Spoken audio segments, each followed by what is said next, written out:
এই সৰু সৰু কথাবোৰে আপোনাৰ সন্তানক প্ৰভাৱ পেলায়। আমি ঘৰ এখনলৈ যোৱাৰ লগে লগে আমি দেখো মই জগতগুৰু শ্ৰীমন্ত শংকৰদেৱ গুৰুজনাৰ আদৰ্শৰে পৰিচালিত হোৱা শ্ৰীমন্ত শংকৰদেৱ সংঘৰ এগৰাকী সংগী।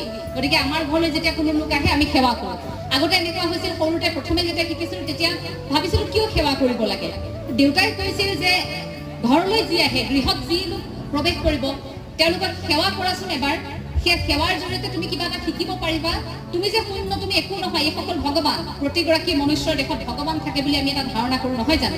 এই মানুহৰ সৈতে সম্পৰ্ক আমাৰ বৃদ্ধি পায়। সেই যে আমি সেৱা কৰোঁ, তাত মোৰ নমনীয়তাটো, তাত যে মোৰ অপৰাধ বোধটো, তাত মই যে একো নহয়, মই সাংঘাতিক একো কৰা নাই, এই যে কাৰোবাৰ ওচৰত মূৰ দুৱাইছোঁ, এই কথাবোৰ প্ৰকাশ পায়, এইবোৰ শিকিব আমি পাৰোঁ। সেই পৰিৱেশটোৱে বহুখিনি আমাক শিকায়। গতিকে ঘৰলৈ কোনো লোক আহিলে তেনেকুৱা এটা পৰিৱেশ আপোনালোকে ৰচনা কৰক। অন্ততঃ আপোনালোকে সন্ধিয়া নামঘৰত একেলগে বন্তি গছ যেতিয়া জ্বলাব, কেৱল ককা আইতালৈ সেই দায়িত্বটো থৈ নিদিব, আপোনাৰ সন্তানকো লগতে গামোচাখন দি নামঘৰ